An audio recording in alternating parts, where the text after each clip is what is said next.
نتمنى تكونوا بخير وعلى خير. يلقاكم هذا الفيديو باحسن الاحوال.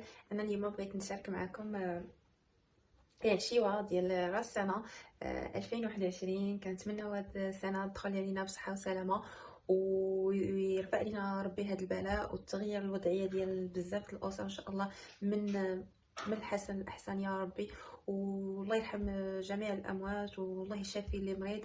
وبغيتكم اليوم تشاركوا معايا العشاء ديال راس العام والكاطو. اول حاجه غنقدم لك انا نقدم فخيدر ديال الدجاج بطريقه جديده اللي كنظن انا الوحيده اللي دايرها في اليوتيوب بلافوكا. كنت جربتها وجات غزاله في واحد العراضه وقلت علاش ما نقدمهاش لكم ونبداو على بركه الله. اول حاجه عندي هنايا هاد التشرميله غزاله، كتجي غزاله كتجيبو بنين وواحد اللوغو كيجي فيه ما كتعرفيش باش نصوب. غندي نحتاجو غير ملحه الابزار والخرقوم. هذا الخرقوم الملون الغذائي ماشي خرقوم بلدي. معلقه كبيره ديال الخل وملعقه كبيره ديال الزعتر يتنقى. وغنخدم بجوج معالق صغار ديال الخردل الموطع. وعندي نصف لافوكا متوسطه الحجم وكاس الحليب. ندوزو الطريقه. اول حاجه البنات انا هنايا غسلت الدجاج مزيان. هاد الفخيدات ديال الدجاج غسلتهم بالملحه والحامض وسكينجبير، حكيتهم مزيان كي كيبان لكم البنات. راه هو دابا كله مصوب مزيان. اول حاجه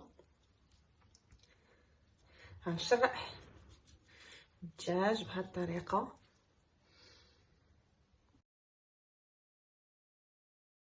الحاجه من بعد ما فلحنا الفخيدات ديال الدجاج غنخليهم على جنب وغناخذ الزلافه اللي غندير فيها العطريه اللي الابزار والملحه وخرقوم. وغناخذ هاد لافوكا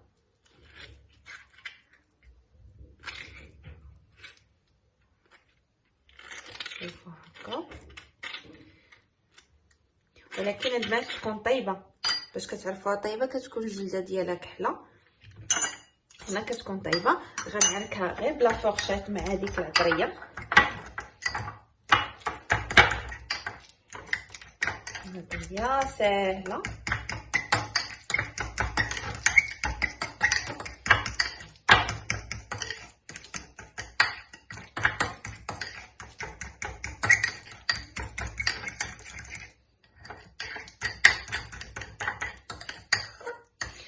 كتشوفوا صافي. وغنضيف غنضيف الخردل الموطع. البنات اسمعوا وانا خدامه خلطت كلشي. خلطت ولقيت راسي ما صورت والو. غنخلي هادي وغنخدم معاكم واحده اخرى. ضحكت على راسي. انا غنعاود نخلي هذه ماشي مشكل نخدم بها انا اخرى. لما كتضيعش كتبقى في الثلاجه غير تحكم في قرعه ديال الدجاج وتحكموها مزيان ما غنضيعش فيها. بون هنا اول حاجه غناخذ لافوكا. لافوكا كما قلت لكم البنات تكون طيبه كتعرفوها طيبه ملي كتكون القشره ديالها كحله. غنضيف الابزار والملحه والخرقوم ديال الملون الغذائي ماشي الزعفران. هنا الخردل كي قلت لكم البنات راه ملي كنخلطوا لافوكا مع انا زومي شويه. ملي كنخلطوا لافوكا مع باردون مع الموطا الزكاليه كيجي الذوق غزال. هنا الخل والزعتر اللي نقيتو نحكو غير بين يديا هكا كي كتشوفوا صافي. هنا نخلط كلشي. سمحوا لي غنخدم بلا فورشيت باش نعرك لافوكا.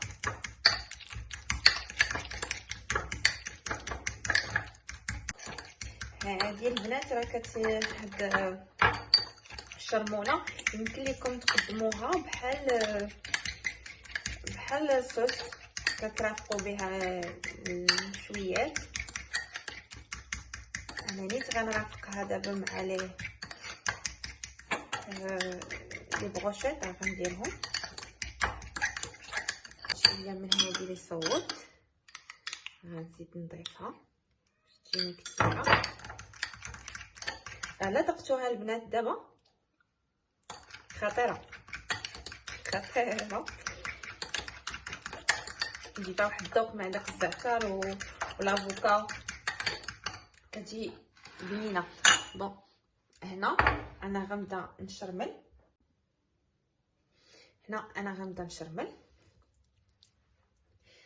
غنبدا ندخل الشرموله بيديا هكا لدوك الفتيحات اللي حليتهم بالموس.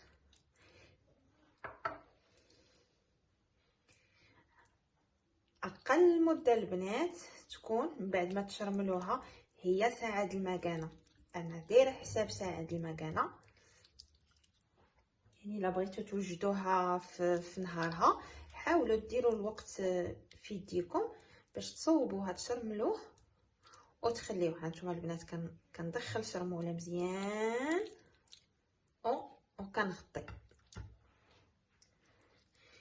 اما هي من الاحسن الا كان عندكم الوقت وبروغراميتو زعما قبل هاد الشيوه نهار تاخدوه وتصلوه تبيتوه في الثلاجه، تشرملوه وتبيتوه في الثلاجه يشرب مزيان هاد الشرموله ديال لافوكا. هانتوما تشوفوا الحليب فاش غنحتاجو. ما غنديروش دابا الوقت ديال التشرميله، كنبقاو ندخلوا له هاد الشرموله.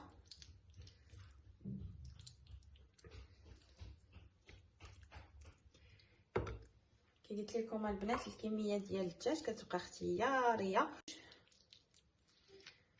شوفوا والشرموله اللي بقات ليا البنات راه انا غنصوب حتى لي بروشيط ديال لادانت ولا صدر الدجاج اللي بغيتو. انا هنا باش ما نديرش خيدات الدجاج والقطعات ديال الدجاج درت لادانت صافي. هنا من بعد ما شرملته مزيان البنات غنكب عليه كأس د الحليب ونخليه يشرب، ومره نقلبو بحال هكا باش الدجاج كامل يشرب داك الحليب. من الاحسن البنات ساعه المكانه. ما كانش عندكم الوقت نص ساعه راها كافيه. بون دابا غندوز للقطع ديال لادانت وبنفس الطريقه غنشرمل قطعات ديال لادانت اللي كتشوفوا معايا هنايا. من بعد ما غسلته وسقطرته غنكب عليه هاد الشرموله اللي بقات ليا وغندخلها ليه مزيان.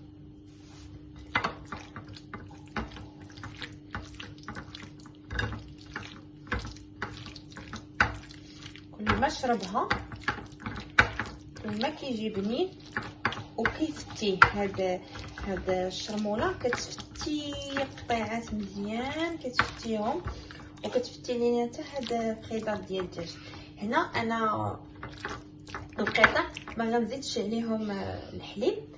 علاش؟ حيت القطع ما غيتقلاوش. هذا غيتقلى من القطع ما غيتقلاوش، الوغ ما غنحتاجش نزيد ليهم الحليب ونخليهم مزيان يشربوا الشرموله مزيان. وندوز لتحضير الكيك ديال راس العام اللي هو الوجبه الاساسيه ديال اليوم.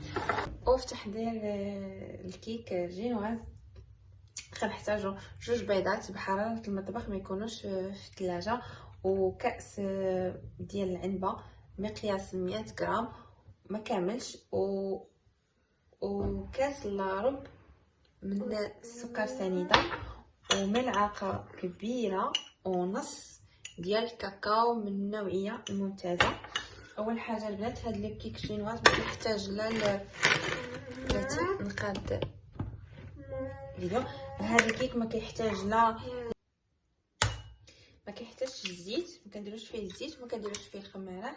على خاصنا نطلعوه بالباطور مزيان كيضاعف الحجم ديالو.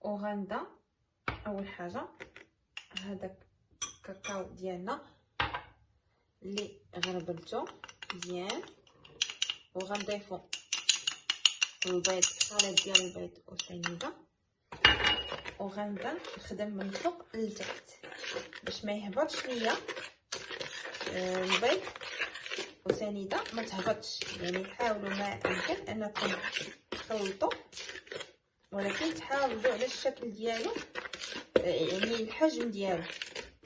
وهذا كيك الجينواز كيجي هشيش، كيجي غزال. شوفوا النوعيه ديال الكاكاو، انا خديت نوعيه جيده باش كيجي الكيك بنين دائما من الفوق لتحت باش ما كتكسروش داك القوام ديالو. كتشوفوا هكا صافي. دابا غنبدا نضيف الدقيق بشويه، هو البنات انا عطيتكم عبار ديال الكاس اللارب مقياس 100 غرام، مي راه الدقيق كيختلف. يعني كاين الدقيق اللي كيشرب وكاين اللي ما كيشربش بزاف. الوغ انا غنعطيكم القياس، ولكن دائما العبار حاولوا عباركم عبار عينيكم.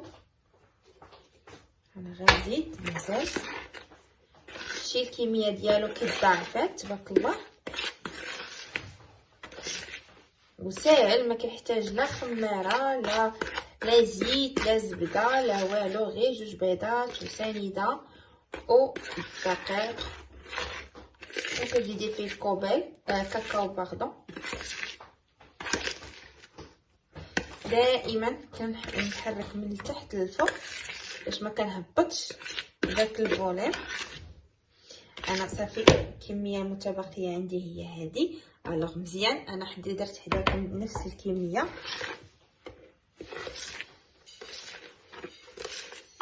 ماشي، هنا انا غنشعل الفران يسخن ليا مزيان على درجه 270 باردون 250. هنا البنات انا خديت المول، هذا هو الطبسيل اللي غندخل الفرن. خديت هذا المول اللي كتحكمي في العبار ديالو، دهنت بابي ديال الحلوى بالزبده، ودهنت هنا الجوانب باش ما تعذبنيش فاش نجي نحيدها. هذا القطر درته ديال 20 سنتيم، وغنزل الحلوى ديالي هنا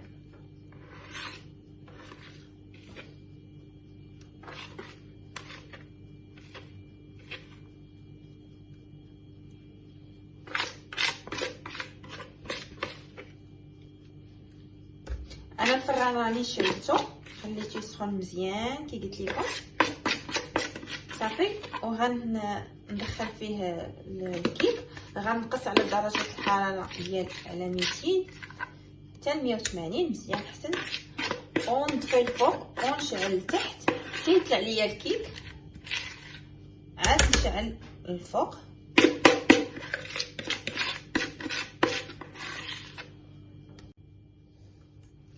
صافي غنسرح نحاول نسرحي شويه ومن بعد نقادها هكا. نحاول نهبط الكميه اللي بقات ليا صافي بحال هكا. كنلصق او ميله هكا باش تاخد ليا نفس العبار ديال المول صافي كي كتشوفوا دابا.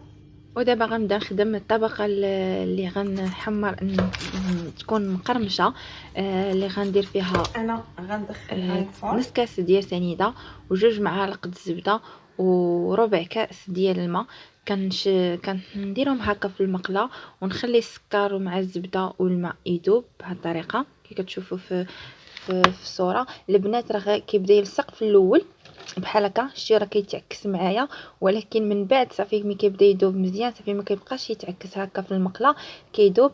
وهنا غنخلي الزبده والماء وسنيده يندمجوا مزيان، وغنضيف عليهم اللوز خديت مقياس ديال 100 غرام، راه كيجينا كاس ديال العنبه. اللوز عادي البنات اللي كيتباع عند العطار، وغنقرمشو هنا ملي كنلوحوه في ديك سنيده والماء. باقا ما عقداتش، كيشربها اللوز وكيبدا يعقد بحال هكا كما كتشوفوا. هنا البنات راه غايبه لكم زدت واحد 4 ديال الكركاعات نصاص باش نزين بهم، غنحتاجهم في التزيين حتى هما. خليتهم هكاك صحاحين، حاولوا ما يتهرسوش ليكم باش يجيكم زوينه في التزيين. كنبقاو نجيبوا فيه بهذه الطريقه حتى يتقرمل لينا اللوز. راه كيطيب البنات بحال محمر.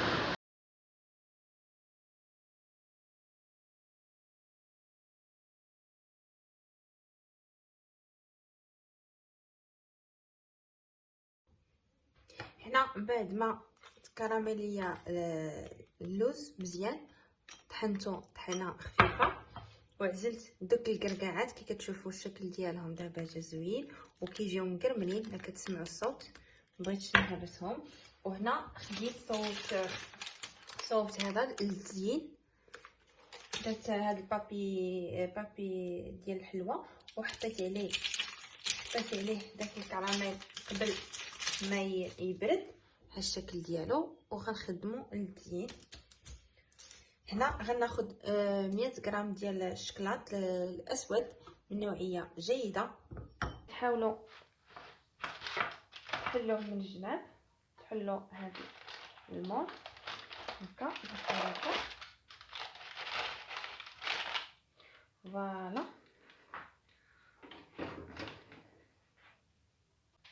هنا هانتوما وغتشوفوا الجينواز ديالنا كي جا رائع البنات كي كتشوفوا وهشيش. كنحل غير بشويه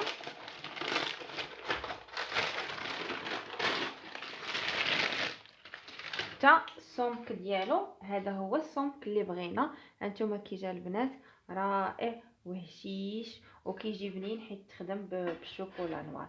هنا انا غنجيب باش نمونطي، ومن بعد ما ذوبت الشكلاط خديت 100 غرام، خديت طرف ديال الشكلاط 100 غرام.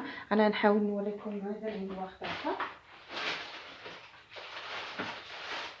تقريبا هاد القياس نوعيه ديال الكاكاو ديال 55. وغناخد نفس الكميه، انا كلشي باين لكم نص غنديرو لهاد الطبقه ونص الثاني غنديرو مع الكريمه كريم شونتي. هنا البنات انا نخلط معاهم بلا ما نضيف هنا غندير في نيشان. غنخلط مع اللوز و اللي درناه كراميل، دينا كراميلي محد الشكلاط سخون. نحاول نخلطو. شوفوا البنات سمعتوا تقرميشه كيجي غزال. هنا البنات انا الشكلاط ذوبته في حمام باماغي وضفت عليه 2 معالق ديال الزيت ومعلقه صغيره ديال الزبده باش كيعطينا داك البغيون. هذه هي الطبقه اللي كتجيب هذا الكيك كلاصي غزال وبنينه البنات، كتعجبني انا هاد التقرميشه فيه صراحه. صافي هنا قبل ما نضيف طبقه مقرمشه غنسقي الكيك ديالي بالكافي بحال البنات سريعه الذوبان او الكافي العاديه اللي كنطحنوها على يدينا، غير هي تكون طايبه في العصاره ديال القهوه باش كتخرجها خاتره ومعصوره زعما كونسونطري فيها نسبه الكافي ما ميهاش حيت اللي كتكون مخدومه في البريق ديال القهوه ما كتحكموش في قياس الماء، اما العصاره كتحكم لك في قياس الماء وفي قياس ديال الكافي. سينو سريعه الذوبان وخرجوا من باب واسعه. صافي هذه الكميه كافيه الكيك ديالي كنظن. غنزيدها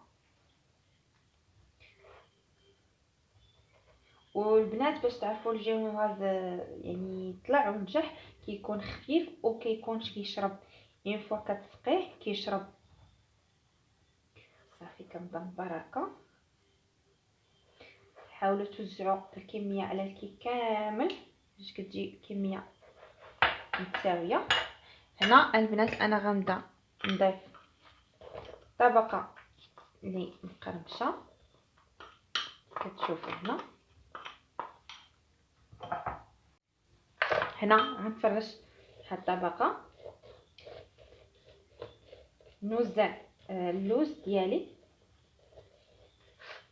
بطريقه متساويه باش يجي في الكيك كامل. انا من الاحسن غندير المول، حاولوا تخدموا بالمول باش تكونوا هانيين زعما في ملي كتجيو توزعوا اللوز مكتبقاوش ردين البال زعما الجوانب اللي طاح منها شي حاجه. صافي كنظن صافي نزيد نزومي لكم هنا. من بعد غندوزو نصوبو الكريمه. خدينا كاشيه ديال 100 غرام كريم فريش كريم شانتي.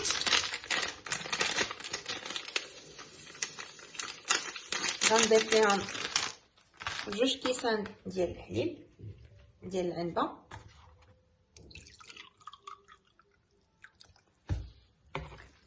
او غنطلعهم بالطراب الالي. ضروري طلعوا بالطراب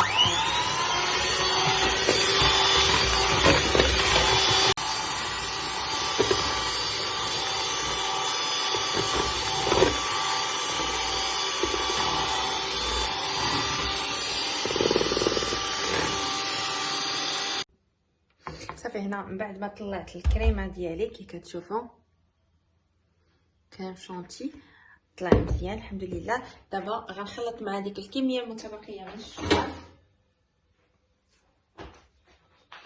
وما نحاولش نهبط القوام ديال الكيك ديال كريم شانتي. هذا غنزل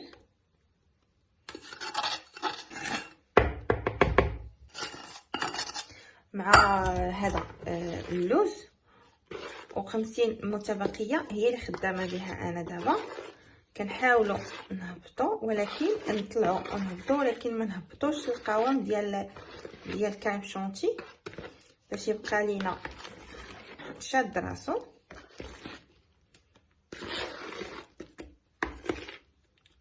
غنزيد نطربو باش يخلط ليا مزيان. صافي انا غنزيد نخلطو بالطراب.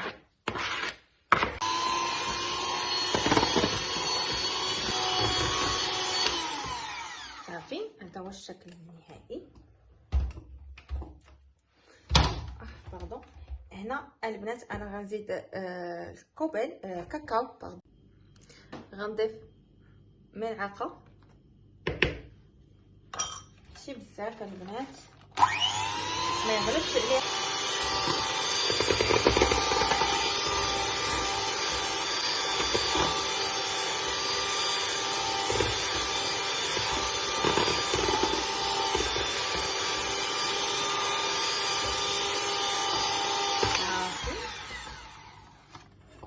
هنا البنات انا غنزيد الكركاع اللي قلت لكم غنزيدو بهاد الطريقه هذه هكا، غير نهرمشو غير بيديا هكا، يعني قطع غير بيديا.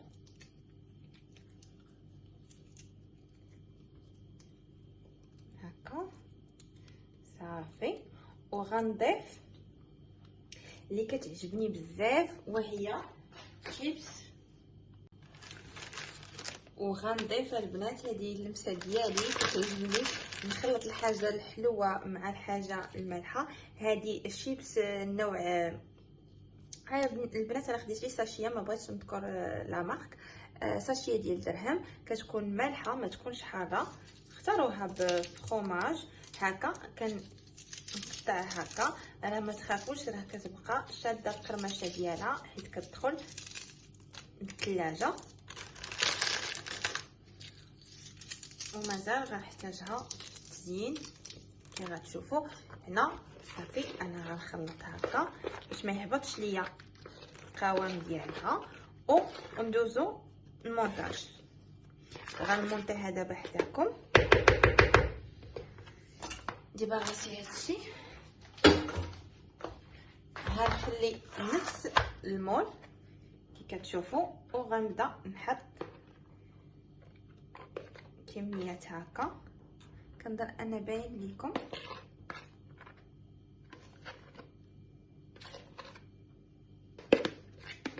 كنوزع الكميه بهذه الطريقه.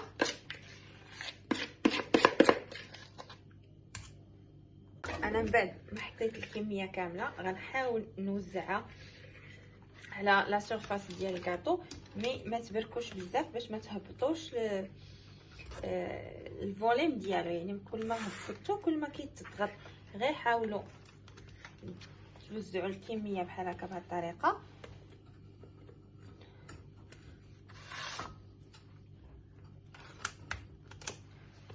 باش ما يجيوش الجناب خاويين.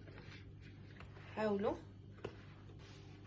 ماشي مشكل. هاد الجوانب كيمكن لينا حنا نتحكموا فيهم، يعني حتى تشد راسها الحلوه مزيان وكتبدا يتفيني لي كوتي ديالها باش ما كيجيش شي طالع على شي.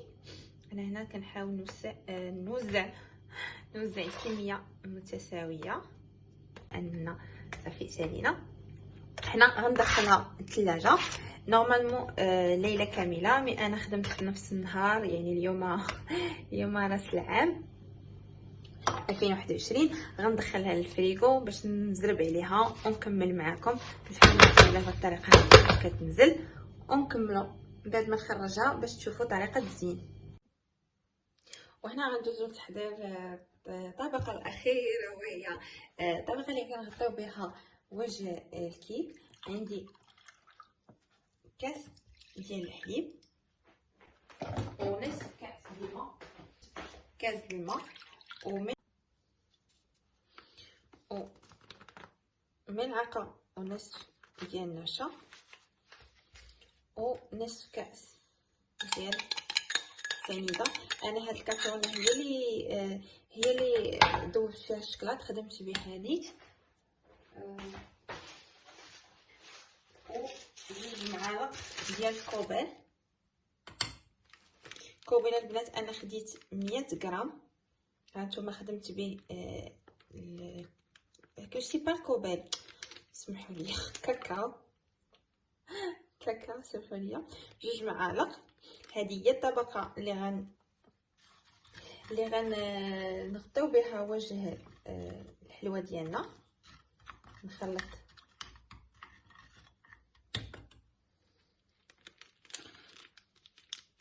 حتى جوج معالق صافي.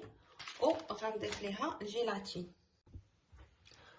ومن بعد ما خليت الدجاج ديالنا، قطع ديال الدجاج في خيطه ديال الدجاج يشربوا مزيان ديك الشرموله اللي فيها الحليب ولا فوكا كما شفتوا معايا.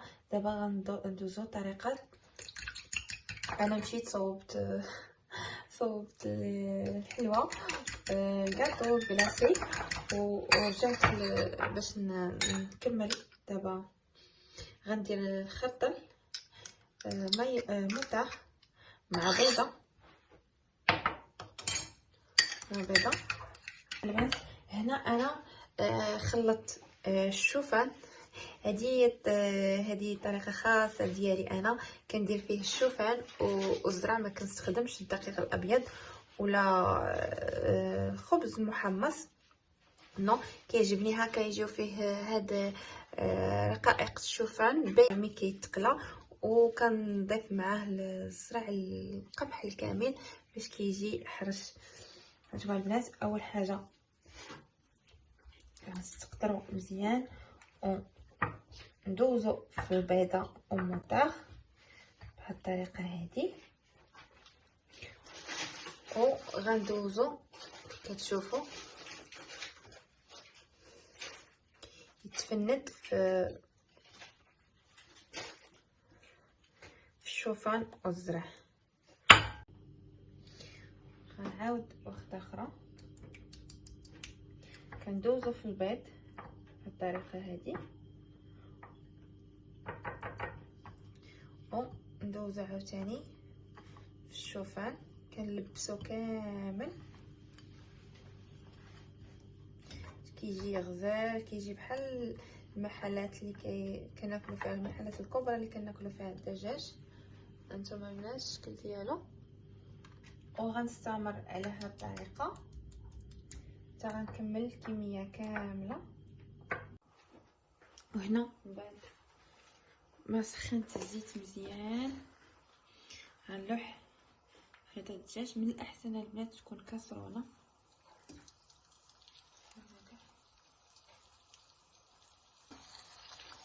انا ما عنديش كسرونه وسع من هكا.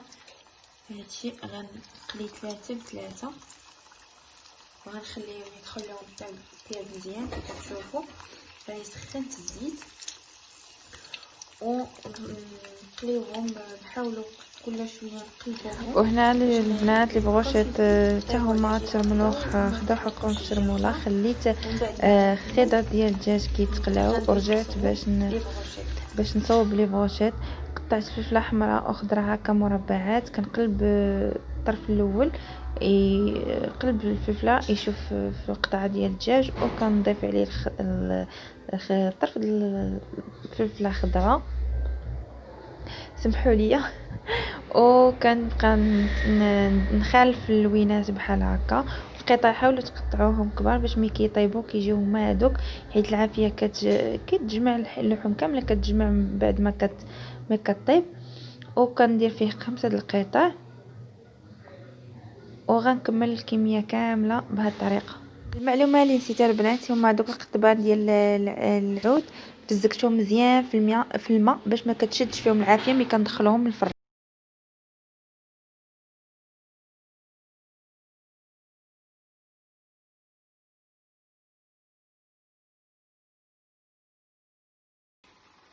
بعد ما كملت الكميه كامله البنات ديال البروشيت، هنا قبل ما ندخلو الفران غندهنو بالزيت باش كيعطينا داك اللمعه، وغنستفو بهذه الطريقه بعد بيناتهم غير بشويه.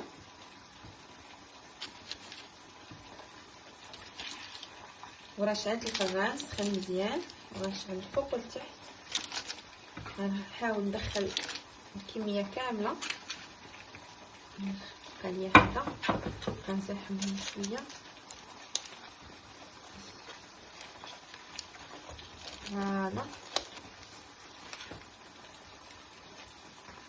كنبقى نقلب، ما كنبقاش نخليه على جهه وحده، هو كيطيب وانا كنقلبو، هو كيطيب وانا كنقلبو حتى ياخذ لي هذا الشكل الذهبي.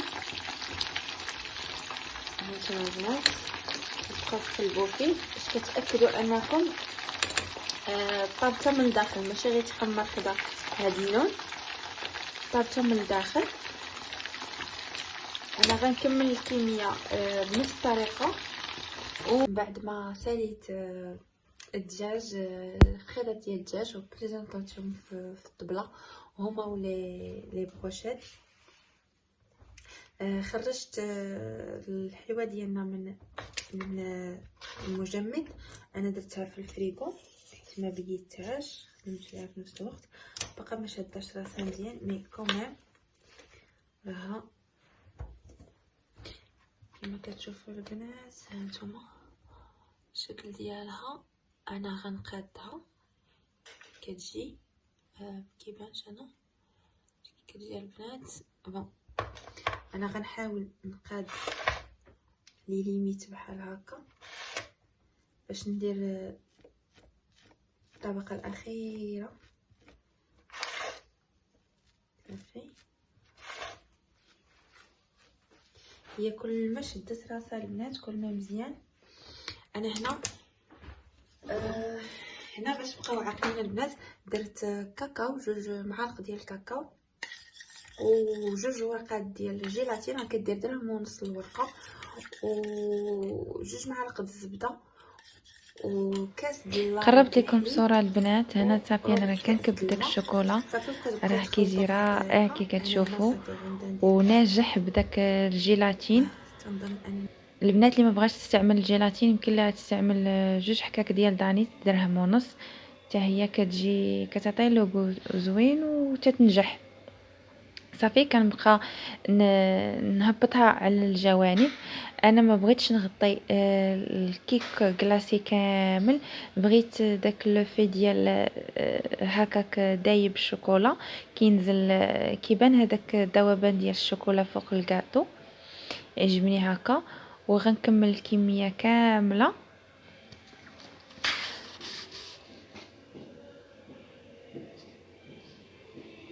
ونكملو طريقه تزيين.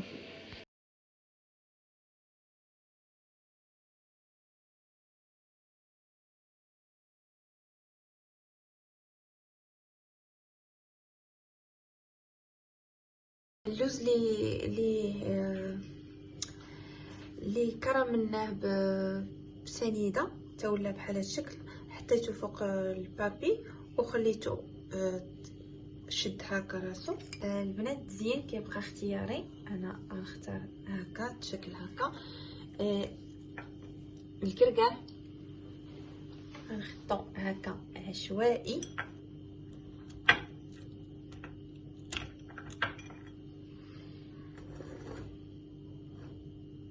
هكا، يكون شكل عشوائي وصافي.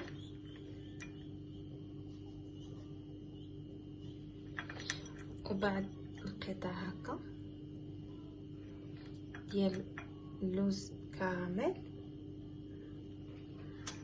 هنا البنات هنا غندير هاد حبيبات ذهبيه، غنحاول نكتب بها 2020.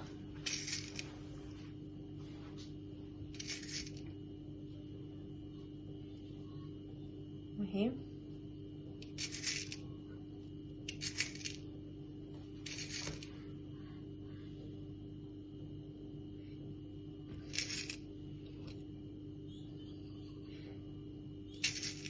هاد المرحله كتحتاج شويه ديال التركيز البنات باش يجيكم العبار هو هذاك، حيت ما خدامه لا بمول لا بعبار عينيه. ان شاء الله نتوفق فيها. هذه شويه ملي كيكون الشكلاط باقي ما شدش راسو يمكن لك تحكمي فيها. فوالا.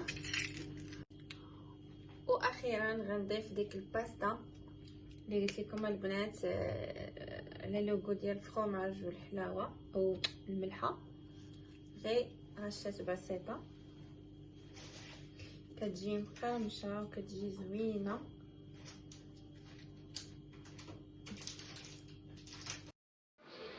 واخيرا وجدت عشاتي بريزونطيتها في لا طابل.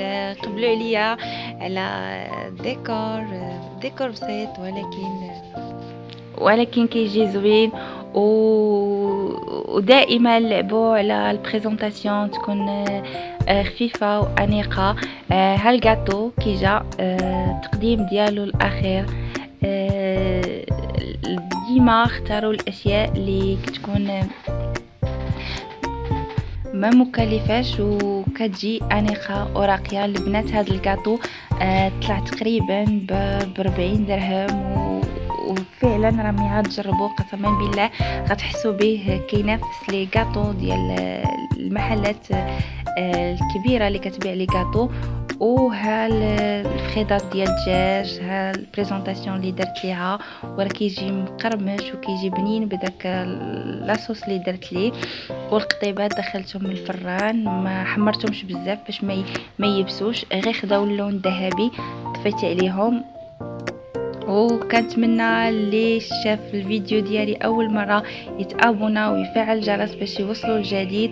ومرحبا بكم نتوما اللي في قناه ديالي، ومرحبا بالجميع وسنه سعيده، نخليكم بخير وعلى خير. باي باي.